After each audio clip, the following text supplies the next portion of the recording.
Well, hello, everybody.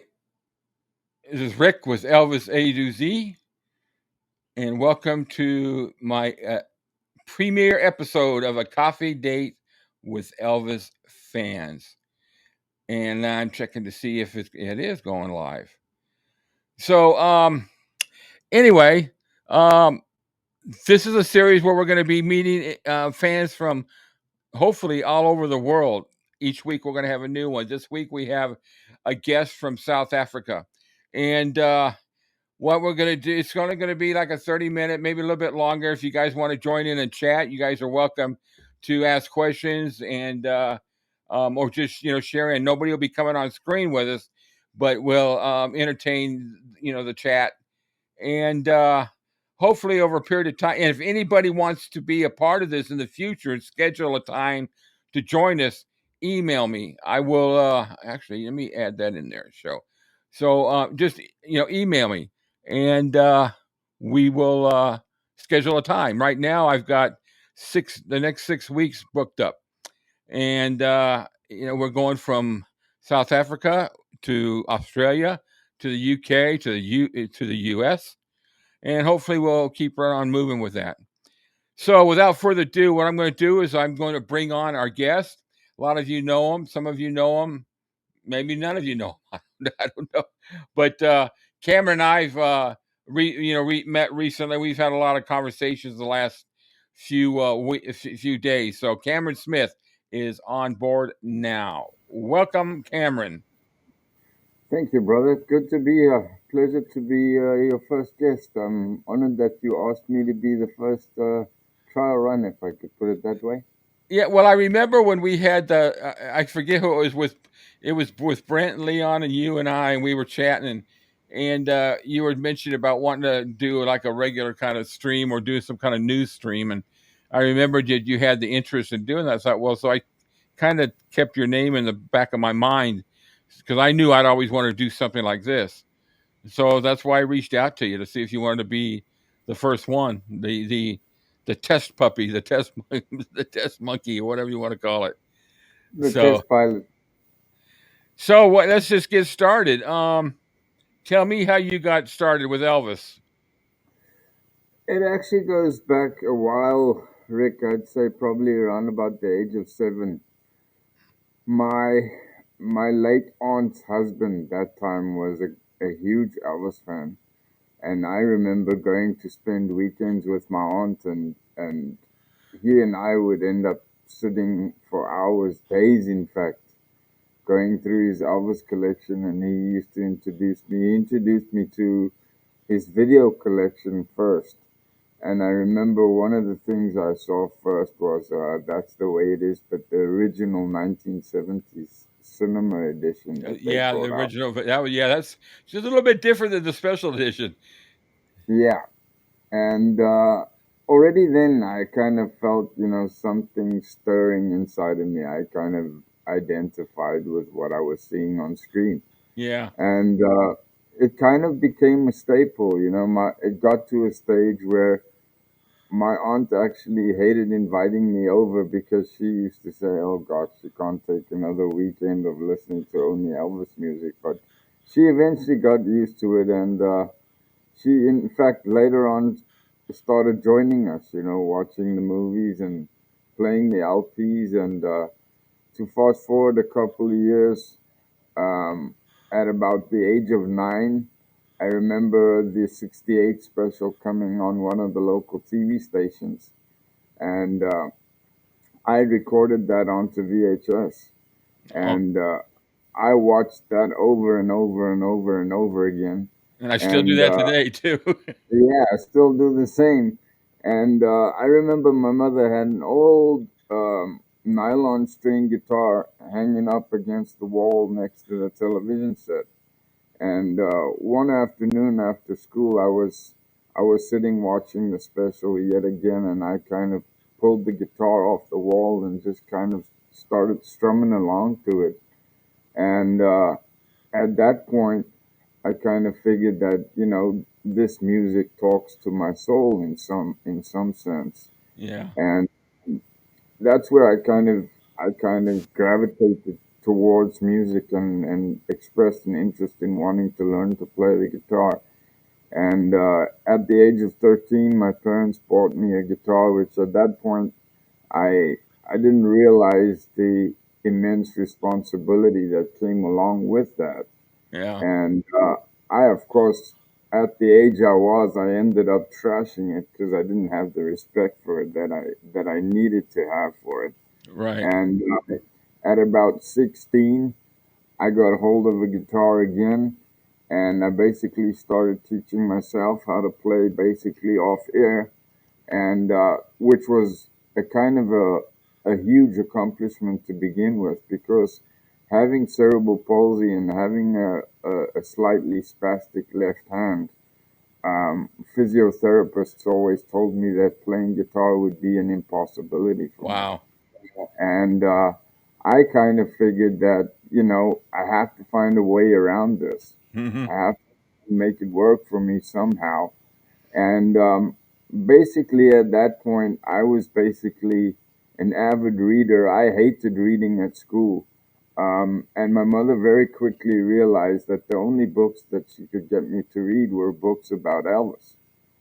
And once I'd kind of started delving into where he'd come from and how he'd grown up and all those kind of things and the hardships that he'd faced, I found a lot of commonalities um, with regards to my life.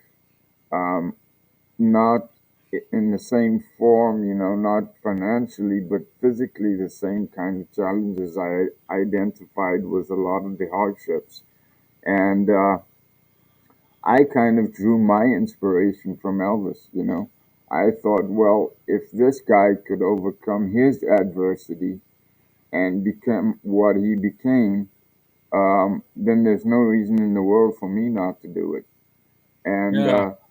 I still use that principle today. Whenever times are hard and I feel that life is a little bit too difficult and the pressures of life are beating me down a bit, I usually go back and I listen to a couple of Elvis albums, or I put on an Elvis movie, and it kind of lifts the spirit again, and it kind of gives me the motivation to keep going. Yeah, So he's got a song, he's got some, or an album or a movie that will give you put take care of any mood you have. yeah, Whether you're down or you're up, or you just want to rock out, drive down the road with the top down and blaring out rock, or laying back with a glass of wine or beer or whatever, and just chilling out with some blues or some jungle room session songs. yeah, and I mean, especially now, I find that more prevalent now, especially in the time that I'm currently in. Going through a divorce, it's kind of difficult, and it's emotionally very difficult and very hard.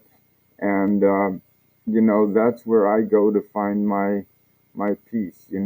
It Yeah. kind of he helps me get into a mindset to look at things differently and try to rediscover myself again. So, Yeah. you know, he's always been there through the good times and the bad times. Yeah.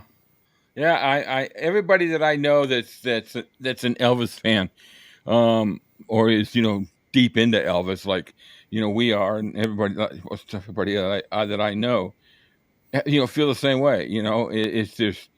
There's just something about just a picture. Yeah, You have just a picture of like the picture, that first picture of him when he was 2 years old, and he supposedly got a peanut in his mouth, and he's with his mom and dad. That picture just yeah, kind of gives you a sense of uh,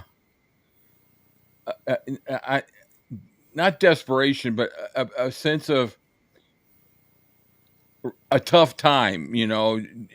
yeah, Tough times of that. It's no one's really smiling in the picture. And you kind of yeah, get that feeling of what the times were like. I think that picture was actually probably taken right around the time they had the hurricane come through Tupelo, if I'm not mistaken. yeah, yeah. But in that sense as well, it kind of it makes a person realize that, especially for me, when I go through difficult times and I revert back to Elvis and I revert back to being a kid again and rediscovering Elvis again, it gives me hope, it gives me Yeah, hope to say that, if he could pull it through. I mean, how long has he been gone now? 47 years. yeah, And he's still pulling. He's still pulling new fans every day. He's still selling albums every day, and he's still making his mark. But I think the great thing about him is, well, for me anyway, is his humanity. yeah, yeah, yeah, yeah. That's I've come to understand that even more in the last couple of years when working with the Circle G Foundation. I've come to really understand a lot of the humanity that he showed and had. He I hear so I've been a fan since I was 4 years old. I'm 66, and it really hasn't been until the last maybe 15, 20 years when I've been reading more and more books, when I'm hearing stories that he had that of his humanity that people really didn't know about. And there's things that I think there's a lot of things out there we will never know about. Yeah, Things that he did that I don't think we've touched the surface of his humanity. yeah. you know Which yeah, which also in a sense is good, because I think that as big as he is, he's still managed to keep a, a larger part of his life private.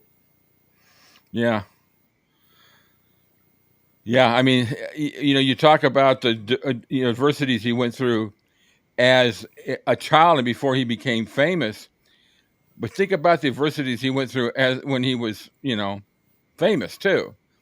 He was Yeah, the first of his. He was the first to have that type of fame as a rock. He was the first big rock star. So everything he was the you, pattern that was being made to either learn from, and he had to learn it as he went. So he had diversities of the press and the parents and the people that hated him, and the people that even with him gone, the people that still hate him, and the accusations of race, all that stuff. He still had it, going, and he still kept going. Like he said, I keep playing the song. yeah. But I think one good thing as well that sets him apart from a lot of the artists today is that he stayed true to himself, not only as a person but as a musician and Yeah, as an artist and as yeah, a humanitarian. yeah, He didn't allow the powers that be dictate to him what he needed to be or how he needed to act or what he needed to say. If he felt he needed to do something from his heart, he did it. yeah. And if he disagreed with it, he disagreed with it. I mean, we can use the example of when they played the Astrodome, and everyone turned around and said, "Yeah, well, he can play, but if the girls stay behind, he's more than welcome to play." Right. And he came back and said, "Well, if my girls can't come with me, then I don't come." Yeah. That says a lot. I mean, that just says a lot and shuts a lot of people. Should shut a lot of people up. So, but I You know know, and you and I've had some nice conversations the last couple of days since we hooked up, and it's just some of the things that you talked about, with Elvis and with today, and then what we've talked about. Really inspired me, Cameron. I mean, I thought about it all, and it just holds true to everything I've heard. And to actually, to hear your experiences of it.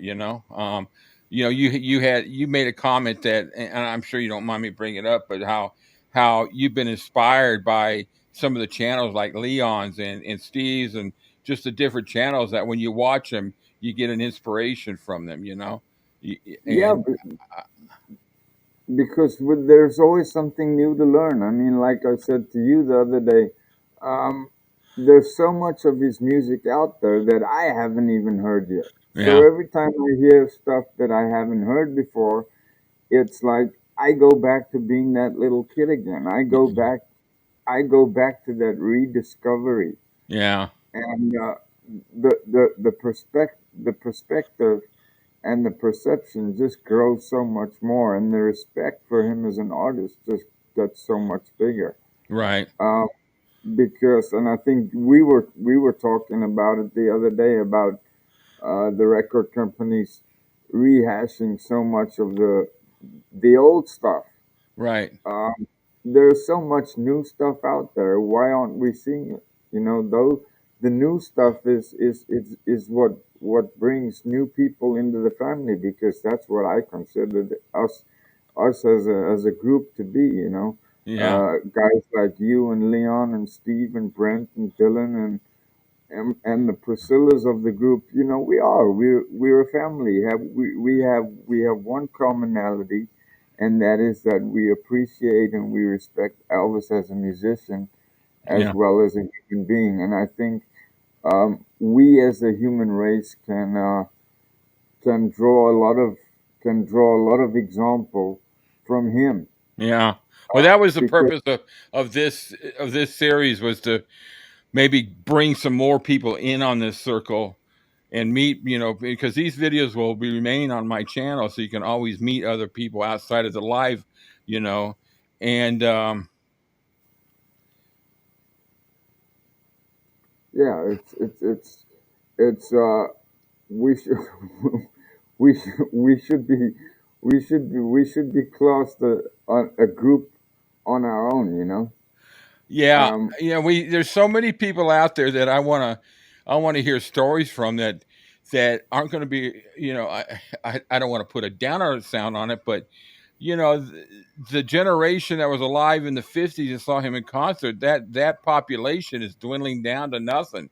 And I want to yeah, hear their stories I want to hear it from their voices, the yeah, stories of them seeing him in concert. This yeah, morning, this morning, when I was having a chat with my guest for next week, hmm, she asked me if I could go back in time and see, or I don't know, she asked, well, we got the discussion of if we can go back in time to one concert of Elvis's at any time, when would we go to? And I told her I'd go back to Rustwood. yeah, I would go back to that time. It would just yeah, be, but I want to be able to hear somebody tell me if that was there. And then, of course, the generations that were around when he passed away, they're around the age of 55 to 60 now. And so those yeah, generations, and it's going to become a time long when those who saw him live aren't going to be around. I want to record those, those stories. And that was what got me thinking about this series. And let's hear yeah, about it, and then your love and what inspires you, you know. yeah. If I want to ask you a few questions. Um, and this is always a hard question, but Go the the go-to song for you when you want to just get up and get moving, for to my motivate you, goodness, my or maybe it's goodness. maybe it's the whole album.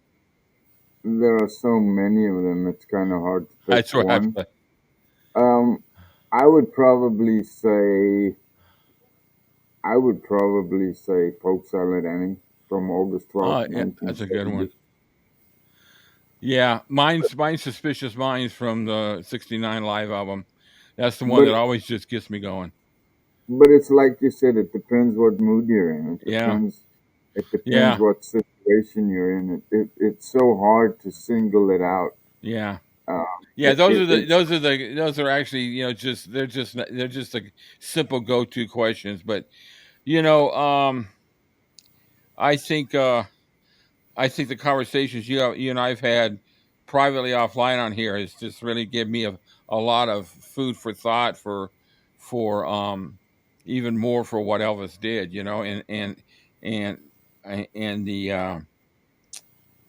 how he's inspired. I know how he's inspired me, and a few the people that I talked to lately. But hearing it from somebody that I didn't know a month ago, really, yeah, to hear the story, and it's inspiring, and I think everybody will find that.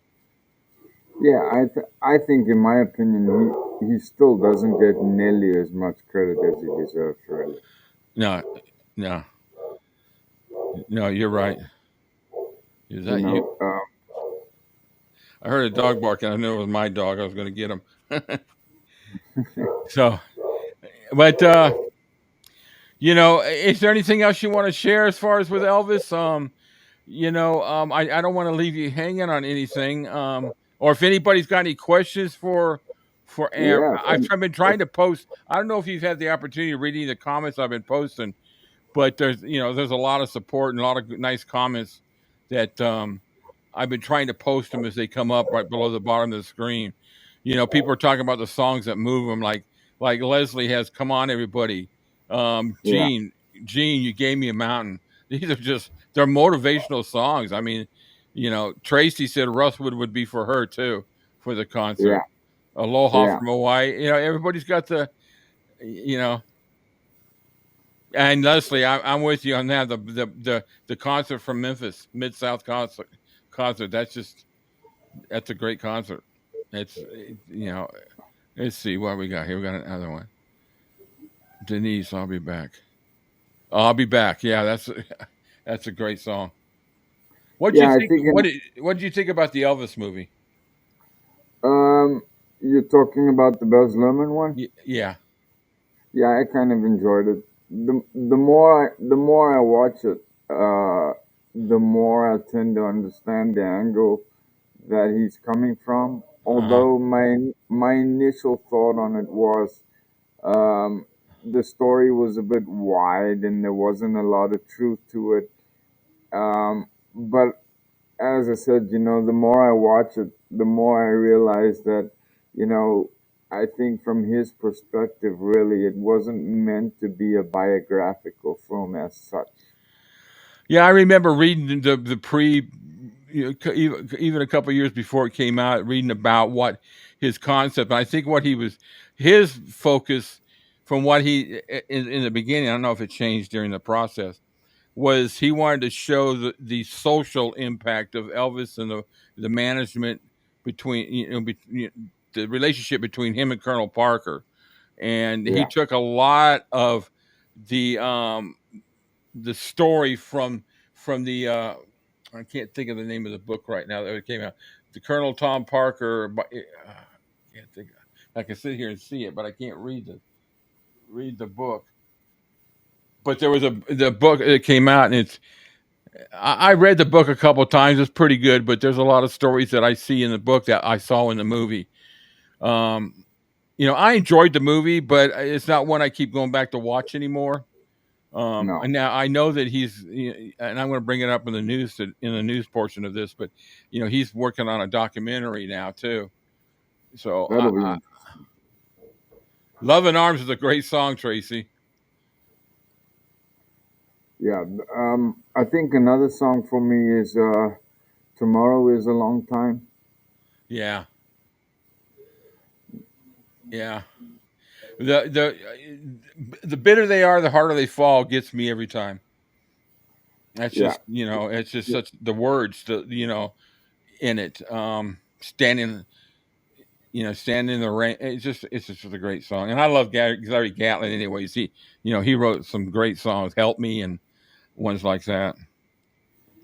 but even that goes to show that even through the albums, the specific times they were recorded, the track listings that he chose, um, gave us such an insight into where he was personally, as well as being a musician at that specific time in his life, which I think is not very easy to do. You don't find artists today that are able to do that. They put out songs, that radio wants to hear, and I think the other great thing that shows about Elvis, particularly, that he doesn't get enough credit for, is he was an amazing producer.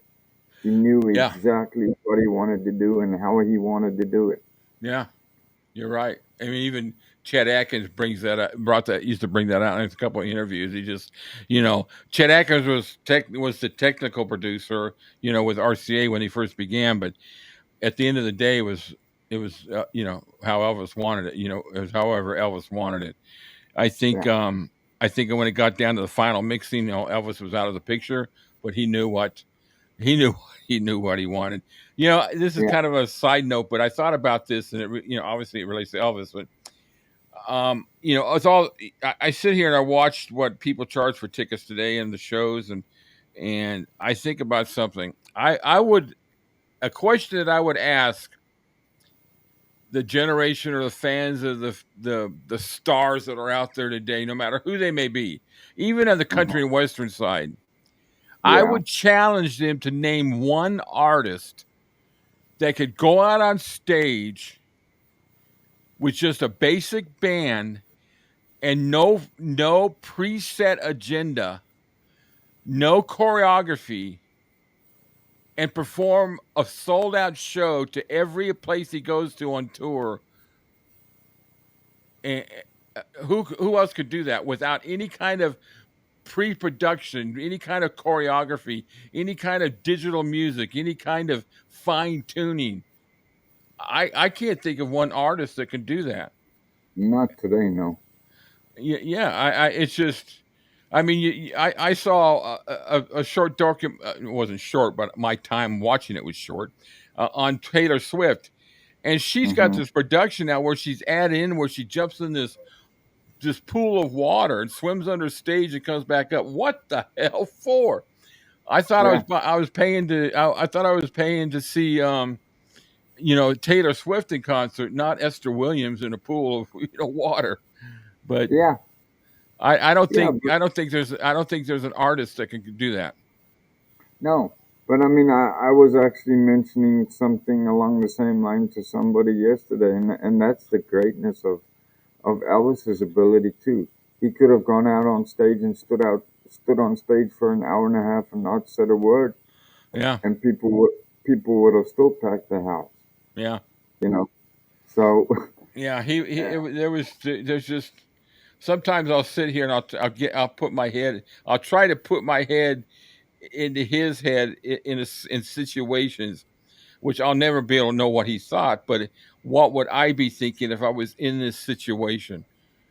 yeah, If I was standing, what if I was like I revert to the movie, which I think this scene is probably fairly close of him just getting ready or him just finishing singing to the dog on yeah, Steve Allen yeah, and how pissed off he was, yeah. and I'm trying to put my head into that and what his thoughts were going through that because I don't think he ever forgave Steve Allen for that, and I don't think I just. But I'll do that every once in a while, and I know I can't get my head in that, but just some of the situations of the loneliness that there were times, that he had. That in itself, to me, I would take that as a major insult. Oh yeah, and Steve Allen didn't care whether Elvis knew that or not. In Yeah, a tuxedo, can't move. You got to sing to a dog, and all credit to Elvis. He walked out there with a smile. He yeah, had fun with it yeah, on stage, walked yeah, off, and I think at the end of the day, Steve Allen's the one that came out looking like a complete heel. yeah, On it. Yeah, yeah.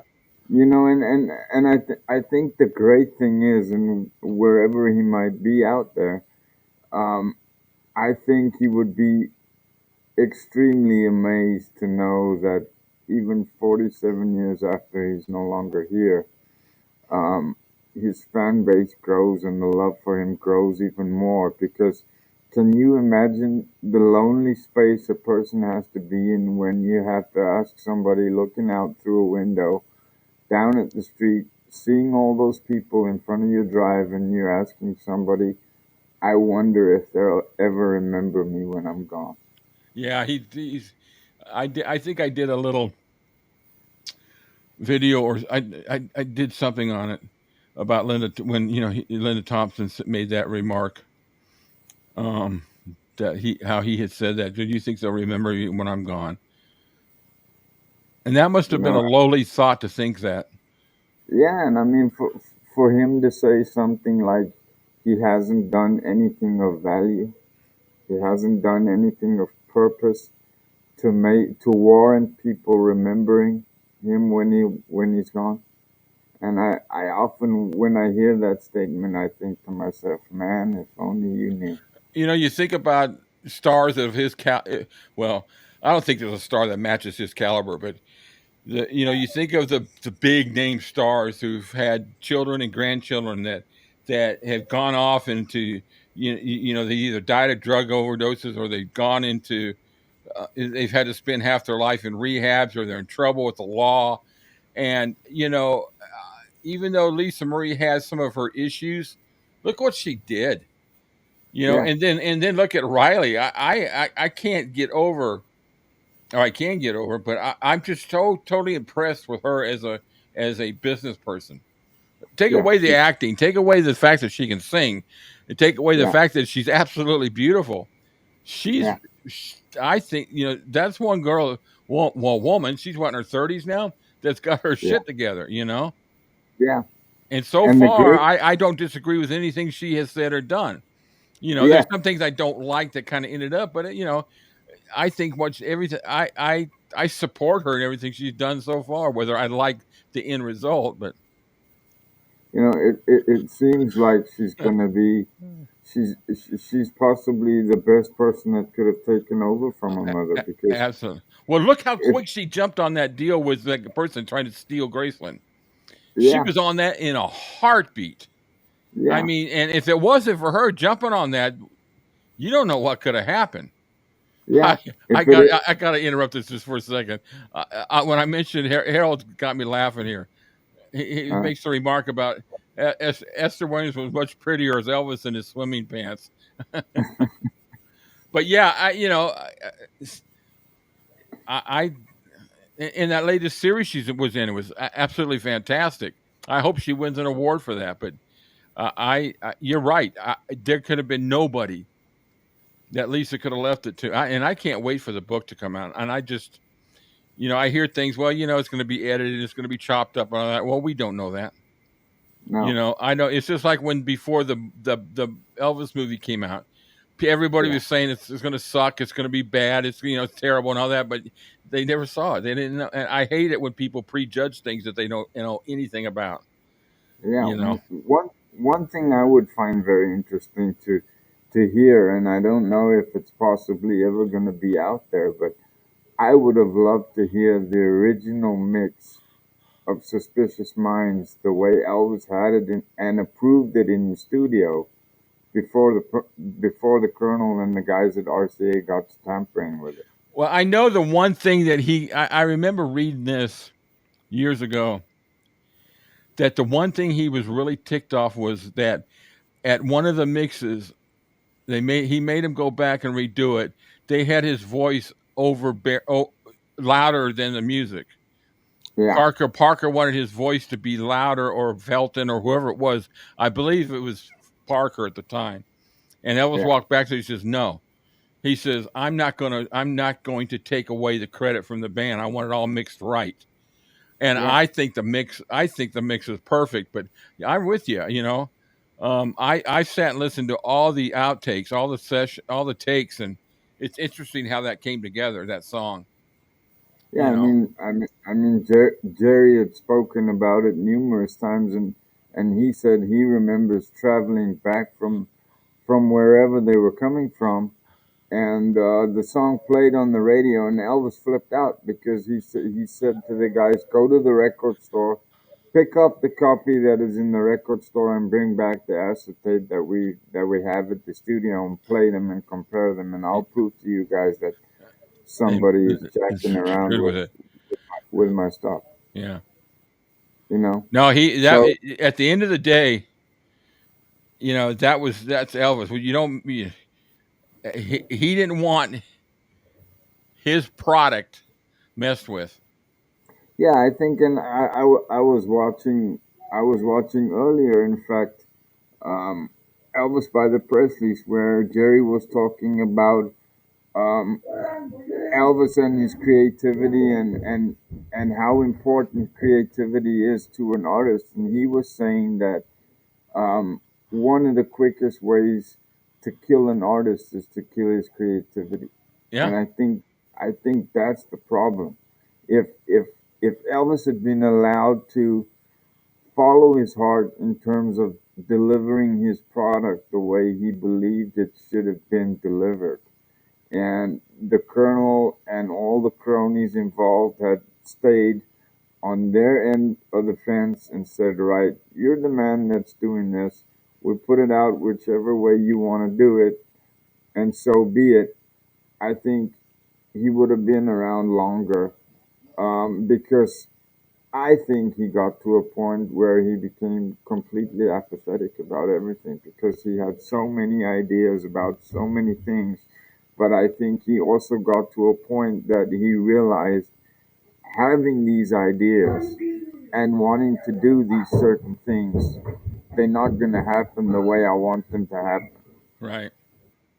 So he kind of eventually, I think he kind of got to a point where he felt like a machine that was just mass producing subpar product. Yeah. I mean, we can all go back to the Chips Moment sessions, Yeah. and those to me stand out. Yeah. Those to me stand out above everything. Yeah. I I mean, mean, Felton wasn't. It was all Chip's Moment and Elvis. had he had he been allowed to create along those kind of levels and with that quality, what could he have achieved?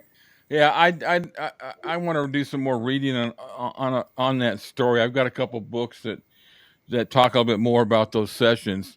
Um, One book that's all about the Memphis Boys, the band that was there, and a few. And there's another one called "Walking Among the Giants," that's written by one of the band members. And I kind of want to read a little bit more about it because evidently one of the reasons why, and I don't know if this is true, but I want to find out, was that the reason why he never went back to American Sound is some Chip said something to him that ticked Elvis off after all this everything was said and done. And Elvis said, "I'll never Uh-huh. go back there again." I don't know if that's true or not. It's supposedly it came from Marty Lacker because Marty worked for Chips, Yeah, and so I don't know. I'm just putting it out there. It's not true. I'm not saying it's true or not, but it's just one of those stories that would sound right if it would sound right as far as the reason why Elvis didn't go back, because I would not be able to, I can't think of any other reason why Elvis wouldn't go back. yeah, He's you look at the film that they have of him in the studio, and he's just smiling, and he's with the band members and they're all smiling, and you listen to the outtakes, all the different takes, and you hear him chattering and talking and laughing, and you could tell he was thoroughly enjoying that whole session, yeah.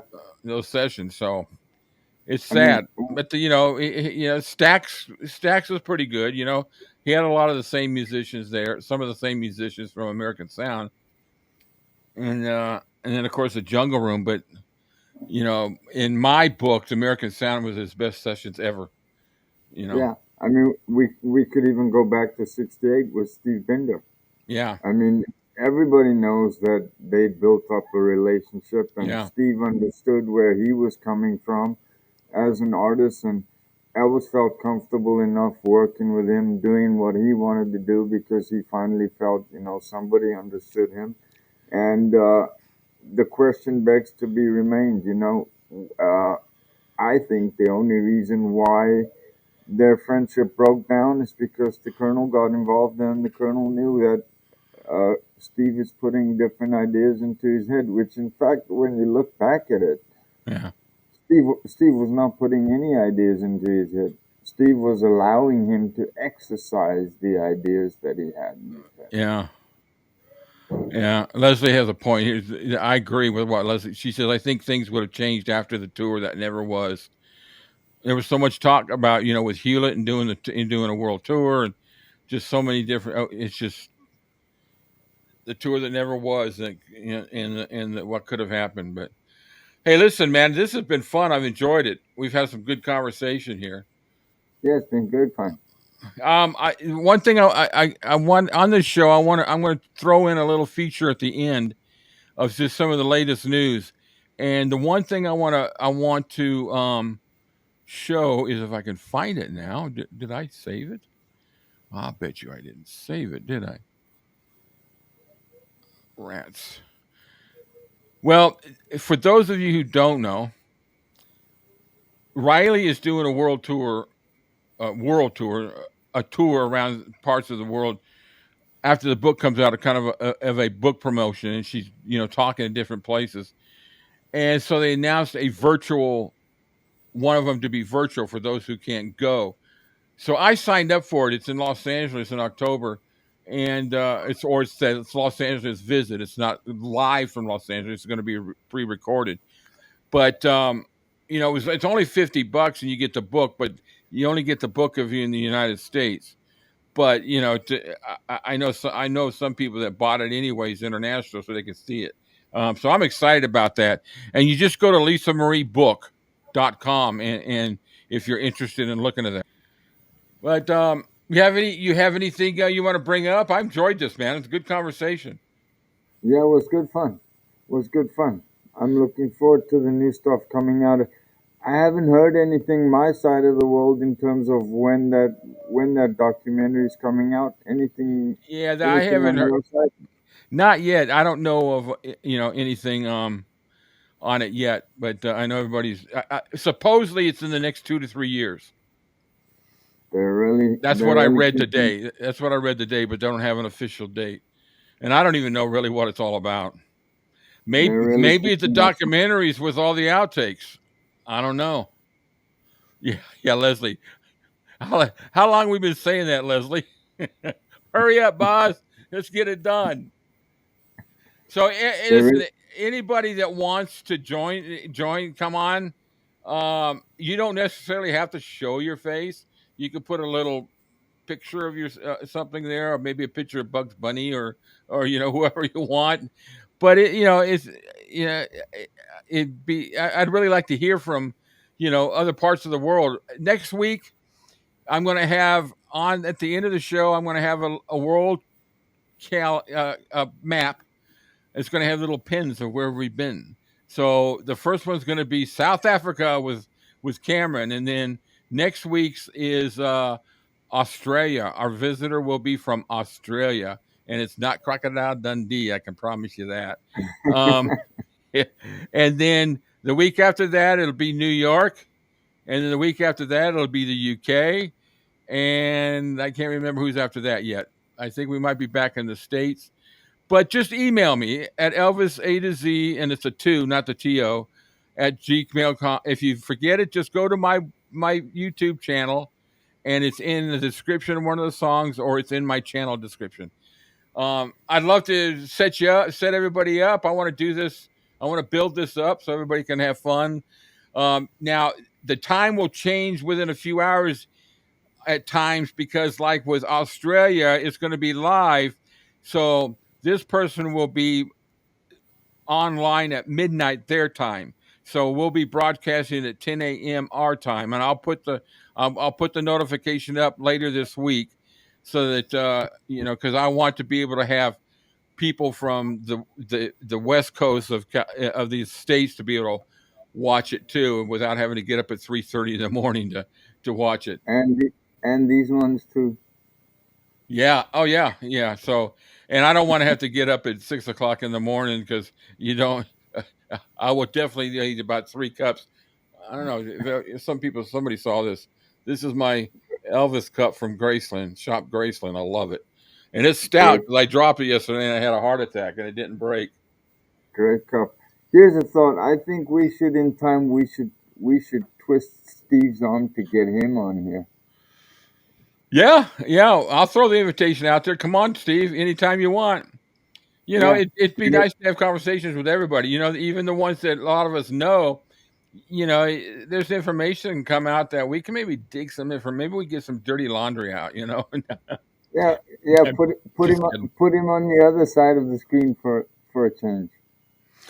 Lesley, thank you. I had fun with it. I got some tweaking to do, but I think it was a great conversation. Cameron's a great conversation. Him and I had a couple of 1 hour conversations this week, or at least so long. We got into some stuff, talking about music, and I've enjoyed my conversation, you know, Very much. with Cameron, and and the nice thing about it is now I've got a friend in South Africa now, and so it just it's cool. I never would have thought before I started a YouTube channel that I would have international Elvis friends.